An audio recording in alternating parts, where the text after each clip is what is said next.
नमस्कार। एक बार पुनः हाजिर हूँ मैं एक नए पाम की वीडियो के साथ आपके ही अपने चैनल गो ब्लॉग्स में। एक सुंदर सी फीमेल हथेली हमारे सामने है। आप महिला जाति का हैं और आपकी रियल हथेली और बहुत खूबसूरत हथेली हमारे सामने है। आपकी हथेली का जो आकार है ये पूरी तरह से आयताकार है और इसकी जो रंगत है, जो इसका कलर है, ये वास्तव में बहुत अच्छा है। और आपने मेहंदी लगा रखी तो और भी अच्छा जच रहा है।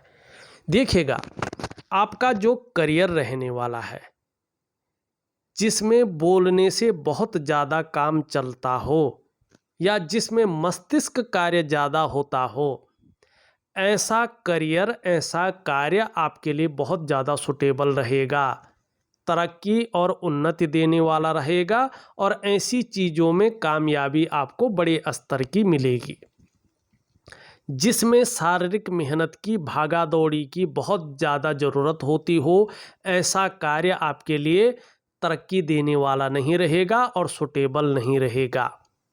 दूसरी बात अगर हम यहाँ पे देखते हैं तो निश्चित रूप से एक दार्शनिक हाथ आपका है, एक एनालिटिकल किस्म का व्यक्तित्व आपका रहेगा और आने वाले समय में निश्चित रूप से अगर हम देखते हैं तो अपने हर क्षण का आनंद लेंगे, हर क्षण का लुत्फ़ भी उठाएंगे और सौभाग्य आपका बहुत अच्छे रूप में साथ देता हुआ यहाँ पे स्पष्ट दिखाई दे रहा है। आपके बहुत महत्वपूर्ण प्रश्न हैं। आप लिखती हैं, कैसा रहेगा मेरा करियर? पीएचडी और पोस्ट ग्रेजुएट करने के बाद भी मेरा करियर तय नहीं है। वास्तव में क्या कारण है? इतनी सारी क्वालिटी, इतनी सारी योग्यता होने के कारण और एक भाग्यवान हथेली होने के कारण भी जो है करियर तय नहीं है।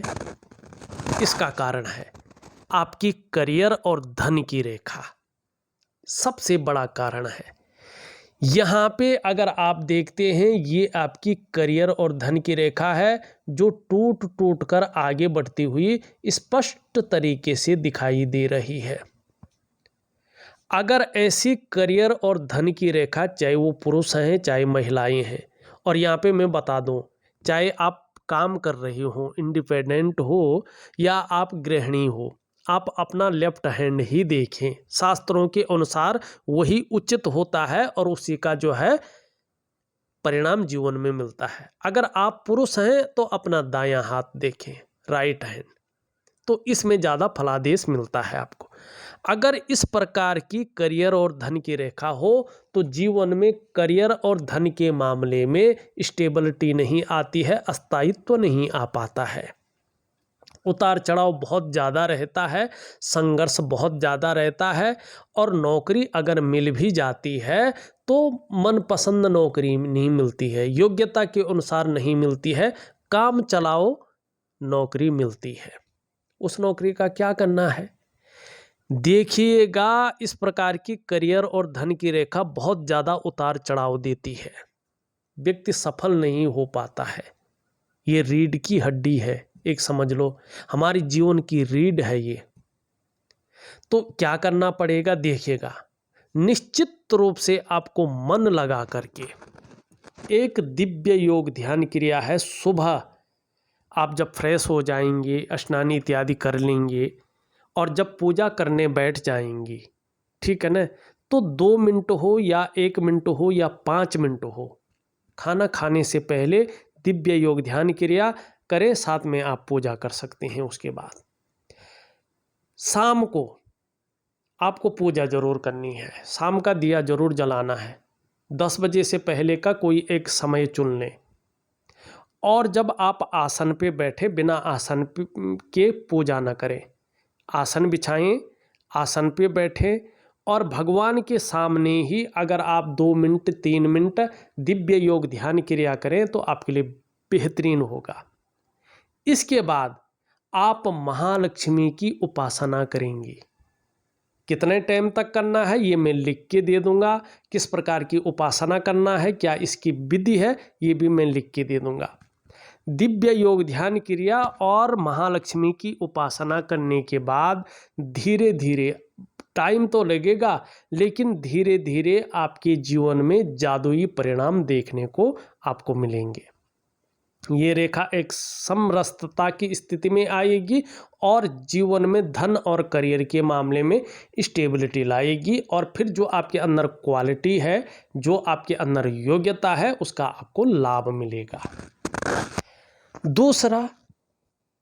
दूसरा कारण भी है इसका। आपने पूछा है ना कैसा रहेगा मेरा करियर। पीएचडी और पोस्ट ग्रेजुएट करने के बाद भी मेरा करियर तय नहीं है, तो सबसे बड़ा कारण है धन और करियर की रेखा। दूसरा देखिएगा, ये आपकी रिंग फिंगर है, इसके नीचे का जो ये भाग है, यहाँ पे देखेंगे तो ये बहुत ज़्यादा दबा हुआ है। भले ही इसमें जो है इस प्रकार के कुछ निशान भी आ रहे हैं, पूरे दिख नहीं रहे हैं, लेकिन अच्छे निशान उभर रहे हैं, इसका लाभ होगा। लेकिन अभी सूर्य क्या है, कमज़ोर स्थिति में है। कितने भी अच्छे इसमें जो है चिन्ह मिल जाएं, कितने ही अच्छे इसमें निशान हो, इसका फायदा नहीं होता है। अभी आपकी हथेली में सूर्य जो है ऊर्जा प्रोवाइड नहीं कर रहा है, तो इसके कारण जो प्रयास आपके द्वारा किए जा रहे हैं, उन प्रयासों में पूरी सफलता आपको नहीं मिल पा रही है। जो आप मेहनत कर रहे हैं, जो आप जो है परिश्रम कर रहे हैं, उसका जो पूरा श्रेय है, जो पूरा क्रेडिट है, वो आपको नहीं मिल पा रहा है। जो क्वालिटी आपके अंदर है, जो योग्यता आपके अंदर है, उस तरह से चीज़ें उभर कर नहीं आ पा रही है, निखर करके नहीं आ पा रही है। और देखिएगा, जब सूर्य इस प्रकार से हथेली में होता है, तो व्यक्ति अगर जो है व्यापार की तरफ जाता है, बिजनेस की तरफ जाता है, तो उसमें वो विस्तार, वो फैलाव, वो नाम, वो यश, वो ब्रांड बनकर व्यक्ति नहीं उभर पाता है जिसके लिए वो व्यापार में गया था। ऐसे में व्यक्ति अगर नौकरी भी कर रहा हो, तो नौकरी में वो ग्रोथ नहीं मिल पाती है जिसके लिए उसने अपने आप को खपा लिया हो। ऐसी स्थिति आने पर एक सहजता से, एक सरलता से रास्ता नहीं मिल पाता है। ये बात ध्यान रखिएगा, सूर्य बहुत महत्वपूर्ण है हथेली में। ये आपके जीवन पर सीधा सीधा प्रभाव डालता है, बैक साइड का प्रभाव नहीं डालता है, सामने से सीधा प्रभाव जीवन पे डालता है, और इसके परिणाम सीधा सीधा दिखाई देते हैं। और इसका मतलब होता है कि आपके जो शारीरिक चक्र हैं, वो सूर्य के चक्रों के साथ परस्पर तालमेल में नहीं है, जिसके कारण कहीं न कहीं जीवन के तमाम आयामों पे प्रभाव पड़ रहा है। आपका शारीरिक स्वास्थ्य है, आपकी जीवन की जो वास्तविक खुशहाली होनी चाहिए वो खुशहाली है, आपकी जीवन का उत्साह है, आपकी जीवन की जो ऊर्जा होनी चाहिए वो ऊर्जा है, इनकी आपको चिंता करनी पड़ रही है। ये हर समय आपके साथ में नहीं है। अब क्या करना है इस चीज़ के लिए, इसका सॉल्यूशन क्या है? इसका सॉल्यूशन है दिव्य सूर्य क्रिया। बहुत बेहतरीन क्रिया है, लेकिन इसके नियम थोड़ा कठिन है, लेकिन करना तो पड़ेगा। अगर सफल होना है जीवन में, यश की प्राप्ति करनी है, आर्थिक रूप से मजबूत होना है, करियर में स्टेबिलिटी लानी है, तो इसके लिए सूर्य को मजबूत करना है, और इसके लिए करनी है दिव्य सूर्य क्रिया। अगर आप दिव्य सूर्य क्रिया करते हैं तो निश्चित तौर पे धीरे धीरे आपके जो शारीरिक चक्र हैं वो सूर्य के चक्रों के साथ परस्पर तालमेल में आ जाएंगे, और उसका प्रभाव आपके जीवन के तमाम आयामों पे निश्चित रूप से पड़ेगा। जहां आपकी शारीरिक सेहत बेहद अच्छी होगी, वहीं आपका मानसिक संतुलन परफेक्ट होगा और आपका जीवन सहजता से चलेगा। फिर चाहे शारीरिक स्वास्थ्य हो, जीवन की वास्तविक खुशहाली हो, जीवन का उत्साह हो, जीवन की ऊर्जा हो, इन चीज़ों की आपको चिंता नहीं करनी पड़ेगी। ये चीज़ें हमेशा आपके साथ बनी रहेंगी। अब एक चीज़ और देखिएगा, आपकी हथेली में यहाँ से लेके यहाँ तक जाल बनता हुआ दिखाई दे रहा है, और ये बता रहा है कि आपके मन और मस्तिष्क में कहीं ना कहीं उलझन की स्थिति पैदा होनी बैठ गई है। ये जो है कन्फ्यूजन की स्थिति को क्रिएट कर रहा है, दुविधा में आपको डाल रहा है और आपकी जो निर्णय लेने की ताकत है उसको धीरे धीरे क्षीण करता हुआ दिखाई दे रहा है। दूसरा, इसका प्रभाव आपकी आर्थिक सेहत पे पड़ रहा है।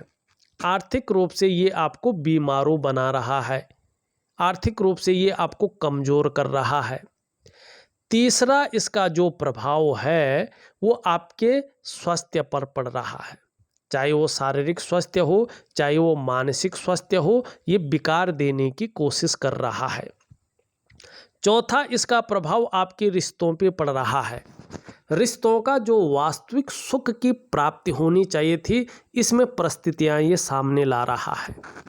और पांचवा और सबसे बड़ा प्रभाव इसका आपकी जो डेवलपमेंट है, आपकी जो प्रोग्रेस है उस पे डाल रहा है। आपका सफलता का जो स्तर होना चाहिए था उसके ग्राफ को नीचे की ओर धकेल रहा है, यानी जीवन के तमाम आयामों पे इसका प्रभाव पड़ रहा है।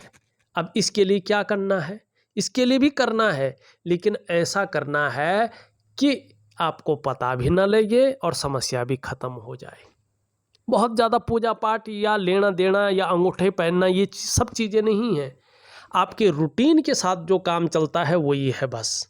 आप नहाते रोज हैं? हाँ, नहाते हैं। बस एक वनस्पति स्नान करना है रोज कुछ दिन तक। वनस्पति स्नान का मतलब आप रोज नहाते हैं ना, बस इसमें थोड़ा वनस्पति द्रव्य डालने हैं, बहुत सरलता से मिल जाते हैं। क्योंकि हमारा शरीर जो है 5 तत्वों से बना है। जल है इसमें, वायु इसमें है, अग्नि इसमें है, आकाश इसमें है, सब कुछ है ना। तो इन्हीं वनस्पतियों से बना है और यही वनस्पति द्रव्य जो होते हैं इससे स्नान करिएगा ना, ये नेगेटिव ऊर्जा निकल जाएगी। क्या करेंगे? वनस्पति स्नान मैं दे दूंगा। निश्चित रूप से इस चीज से आप बाहर आ जाएंगे। एक चीज और दिखाई दे रही है, आपका शुक्र बहुत ज़्यादा बली हो गया है इस टाइम। और यहाँ देखो अंगूठा आपका अलग प्रकार का दिखाई दे रहा है। ये निश्चित रूप से चाहे हल्के रूप में रखें, लेकिन आपके जीवन काल में थोड़ा सा संघर्ष रखेगा। लगभग 40वें वर्ष तक ये संघर्ष बनाए रखेगा और बहुत जल्दबाजी में और भावनाओं में आके बड़ा निर्णय ले लेंगे बिना एनालिसिस करके, तो धन हानि भी होगी। और तकरीबन अगर मैं यहाँ पे कहूँ तो 42 ईयर तक आप व्यापार न करें। व्यापार में नुकसान होने की संभावना को ही दिखाता है। और यदि व्यापार करना बहुत ज़रूरी हो तो पार्टनरशिप में काम न करें। एक बात का ध्यान रखेंगे, आप खूब मेहनत के बाद ही आपके पास धन आएगा। और ख़ासकर जीवन में धन कमाने की स्थिति थोड़ी सी लेट आ रही है, 40 के बाद ही अच्छा खासा धन कमाने की स्थिति आ रही है। लेकिन एक चीज़ बहुत अच्छी है, जीवन काल का 42वां वर्ष, जीवन काल का 45वां वर्ष और जीवन काल का 57वां वर्ष आपके लिए बहुत बेहतरीन है। थोड़ा सा पीठ का दर्द है, घुटने का दर्द है, कमर की प्रॉब्लम है, इसकी संभावना रह सकती है। तो योगा है, प्राणायाम है, इन चीज़ों को खूब करें तो निश्चित ही चीज़ों में वृद्धि होगी। अब यहाँ पे देखिएगा किन क्षेत्रों में आपको ज़्यादा कामयाबी मिलेगी अगर नौकरी करते हैं या अपना काम करते हैं। आपका बृहस्पति से संबंधित, क्योंकि आपका बृहस्पति बहुत सुंदर है। शिक्षा का क्षेत्र है, इंजीनियरिंग का क्षेत्र है, चिकित्सा का क्षेत्र है, मैनेजमेंट का क्षेत्र है, वाणिज्य का क्षेत्र है और कानून का क्षेत्र है। इन क्षेत्रों में आप अगर काम करने की सोच रही हैं या काम करने जा रही हैं तो बहुत बड़ी कामयाबी और बहुत बड़ी सफलता आपको हासिल होगी, ये यहाँ पे स्पष्ट दिखाई दे रहा है। नौकरी के बहुत सुंदर योग जीवन काल के 38 ईयर में बन रहे हैं, 38वें वर्ष में। बहुत मेहनत करिएगा, निश्चित ही 38वें वर्ष में आपको सफलता की प्राप्ति होगी। और मैं कुछ उपाय आपको बेहतरीन दे रहा हूँ, उसको जरूर करिएगा, निश्चित ही लाभ होगा आपको। अब आप जो है यहाँ पे दूसरा प्रश्न पूछ रही हैं, क्या मैं घर या कार खरीद पाऊंगी या पाऊंगा। देखिएगा, निश्चित तौर पे जीवन काल के 41 से लेके 45वें वर्ष के बीच में घर और कार के बहुत सुंदर योग बनते हुए दिखाई दे रहे हैं, स्वयं की मेहनत से, स्वयं के परिश्रम से। ठीक है ना। अब आप जो है तीसरा और महत्वपूर्ण प्रश्न लिखती हैं, क्या मेरे बेटे का करियर शानदार रहेगा। बेटे का करियर कैसा रहेगा, बेटे का जीवन में धन की स्थिति कैसी रहेगी, किन क्षेत्रों में उनको ज़्यादा सफलता मिलेगी, उनका स्वास्थ्य कैसा रहेगा, ये सब उनकी हथेली से पता चलता है। आपकी हथेली से इसका बहुत ज़्यादा पता नहीं चलता है। लेकिन आपका जो है बृहस्पति और आपका शुक्र बहुत विशिष्ट है, तो इसका मतलब है कि परिवार का सहयोग, परिवार का साथ आपको बहुत अच्छा मिलेगा और उनकी तरफ से खुशियां जरूर मिलेंगी। तो निश्चित तौर पे शानदार रहेगा, ये दिखाई दे रहा है। चौथा, आप बहुत महत्वपूर्ण प्रश्न लिखती हैं, सेहत और धन की दृष्टि से कैसे रहेगा मेरा जीवन। जीवन काल के 41वें वर्ष से प्रत्येक दिन आपकी हथेली में पैसा आएगा, ऐसा योग बन रहा है। 41 से लेके 45वें वर्ष के बीच में धन की दृष्टि से देखें तो स्टेबिलिटी दिखाई दे रही है, अस्थायित्व दिखाई दे रहा है, और सेहत के मामले में सुधार बहुत अच्छी तरह से होता हुआ यहाँ पे स्पष्ट दिखाई दे रहा है। दूसरी, अगर हम बात करें अपनी स्वयं की मेहनत, स्वयं के परिश्रम से घर और गाड़ी खरीद पाएंगे और व्यापार का लाभ भी शानदार दिखाई दे रहा है। फिर 56वें वर्ष के बाद का समय बेहतरीन है, बहुत अच्छा है, लेकिन खर्चीला स्वभाव बहुत ज़्यादा हो जाएगा, थोड़ा सा ध्यान रखेंगे। धन के मामले में बुढ़ापे में संघर्ष भी रह सकता है खर्चीले स्वभाव की वजह से। बाकी शुक्र की वजह से तो चीज़ें बेहतरीन है। पांचवा और बहुत महत्वपूर्ण प्रश्न आप लिखती हैं, क्या मैं अपने परिवार को खुश करके विदेश यात्राओं पर ले जा पाऊंगा। जी बिल्कुल, आपकी मस्तिष्क रेखा आपकी क्रिएटिविटी को बता रही है और विदेश यात्राओं को भी बता रही है, और निश्चित ही जो है शुक्र के कारण परिवार को भी आप लाभ दे पाएंगे। ये आपके प्रश्नों का बेहतरीन जो है यहाँ पे मैंने आंसर दे दिया है। यहाँ पे देखेंगे ये रेखा इस तरह से जा रही है और बृहस्पति को केवल टच कर रही है, आगे नहीं बढ़ रही है, जैसा दिखाई दे रहा है। सुबह उठते ही 3 चीज़ों पर बहुत ज़्यादा ध्यान जाता हुआ दिखाई दे रहा है। किन चीज़ों पे? सुबह उठते ही पैसों के मामले में ध्यान जाएगा, सुबह उठते ही फिजिकल बॉडी की तरफ ध्यान जाएगा, और सुबह उठते ही अपने कार्यों के विस्तार की तरफ ध्यान जाता हुआ यहाँ पे दिखाई दे रहा है। क्रिएटिविटी बहुत अच्छी रहेगी और कल्पना शक्ति भी बहुत तीव्र रहेगी। सुखद यात्राओं का लाभ जीवन में मिलेगा। परिवार के प्रति समर्पण की भावना है। अच्छी राइटिंग स्किल्स के साथ साथ लीडरशिप की क्वालिटी भी अच्छी दिखाई दे रही है। इसके बारे में तो हमने बता दिया है। यहाँ पे एक सुंदर सा मछली का चिन्ह भी धीरे धीरे बन रहा है। ये आपकी सुखद यात्राओं को बता रहा है और धर्म और अध्यात्म के प्रति भी बहुत अच्छी रुचि बता रहा है। धार्मिक भावनाएं बहुत अच्छी रहेंगी, ईश्वर में विश्वास बना रहेगा।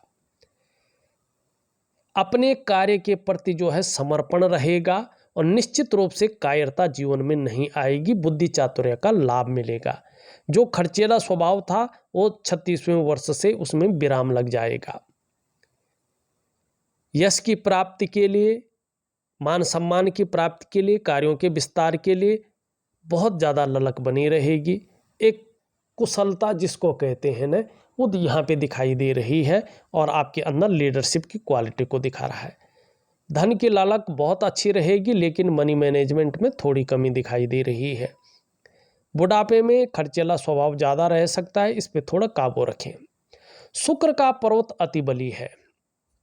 इसका मतलब है वर्तमान में आप बहुत ज़्यादा सोच रही हैं, चिंता भी कर रही हैं और बहुत ज़्यादा मेहनत और परिश्रम करने के बाद भी आपकी दृष्टि से परिपूर्णता नहीं है। लाख कोशिश करने पर सारे साधन होने के बावजूद भी जो सुख का अनुभव होना चाहिए था उसमें कमी दिखाई दे रही है और कहीं ना कहीं मानसिक परेशानियों का भी सामना करना पड़ रहा है। लेकिन अपने को मेंटेन रखना, अपनी पर्सनैलिटी पर ध्यान देना, अपने को सज संवार कर रखना, ये चीज़ें ज़्यादा रहेंगी। नई चीज़ों के प्रति रुझान बना रहेगा, चाहे नया फैशन हो, नए प्रकार के कपड़े हों, मार्केट नई प्रकार की चीज़ें हों, इस तरफ रुझान रहेगा। और निश्चित रूप से लग्जरी और अल्ट्रा लग्जरी जीवन के प्रति बहुत ज़्यादा आकर्षण रहेगा और एक समय ऐसा आएगा कि शुक्र आपको ग्लैमर देगा, चकाचौंध रखेगा, नाम और यश देगा, बहुत शानदार स्थिति को पैदा करेगा। निम्न मंगल और उच्च मंगल देखें, पराक्रम बहुत अच्छा रहेगा और एनर्जेटिक स्वभाव भी बहुत अच्छा रहेगा, ये मैंने देख लिया है। शनि की स्थिति देखते हैं तो सुबह उठने में थोड़ा आलस्य रह सकता है, इससे बचें। और कभी कभी बेवजह की चिंताएं या कुछ न कुछ ऐसी वजहें आ सकती हैं जो तनाव की स्थिति पैदा करें, तो दिव्य योग ध्यान क्रिया जरूर करें, निश्चित लाभ होगा। इसके बारे में हमने बता दिया है। बुध आपका बहुत अच्छा है, वाणी की ताकत बहुत मधुर रहेगी, शहद सी मीठी वाणी। तन की सुंदरता भी बेहतरीन रहेगी, दूसरे को आकर्षण करने वाला, ठीक है ना। एक चीज बहुत अच्छी रहेगी आपकी, जब आपके पास धन आने बैठ जाएगा तो आप लग्जरी जीवन, भोग विलासी वाली जीवन जो है व्यतीत करेंगे। चंद्रमा की स्थिति देखें तो थोड़ा यहाँ पे अनबैलेंस है, तो थोड़ा मन गड़बड़ रह सकता है, मानसिक परेशानी अभी कुछ समय तक बनी रह सकती है और कई बार भावुकता आ सकती है या इमोशनली थोड़ा आप परेशान हो सकती हैं। कभी कभी मन भटक सकता है, व्याकुल हो सकता है, उचाट हो सकता है, उदास हो सकता है, मन कार्यों में नहीं लग सकता है। थोड़ा अपने डाइजेस्टिव सिस्टम का जरूर ध्यान रखें। जल का सेवन जितना ज़्यादा हो सके उतना ज़्यादा करें, आपके लिए बहुत ज़्यादा फायदेमंद रहेगा। और कहीं ना कहीं ये ज़्यादा अगर अनबैलेंस होता है तो नींद आने में दिक्कतों का सामना करना पड़ेगा। तो जहाँ तक हो सके भगवान शंकर की, भगवान शिव की पूजा करें। देखा जाए तो मैंने आपकी हथेली का पूरा विश्लेषण करके आपको बता दिया है। उपाय में विधिवत तरीके से लिख करके और ऑडियो के माध्यम से भेज रहा हूँ, करने की कोशिश करें, निश्चित ही बहुत अच्छा लाभ आपको प्राप्त होगा। इस वीडियो में बस इतना ही। एक नई वीडियो के साथ पुनः उपस्थित होऊंगा, तब तक के लिए नमस्कार।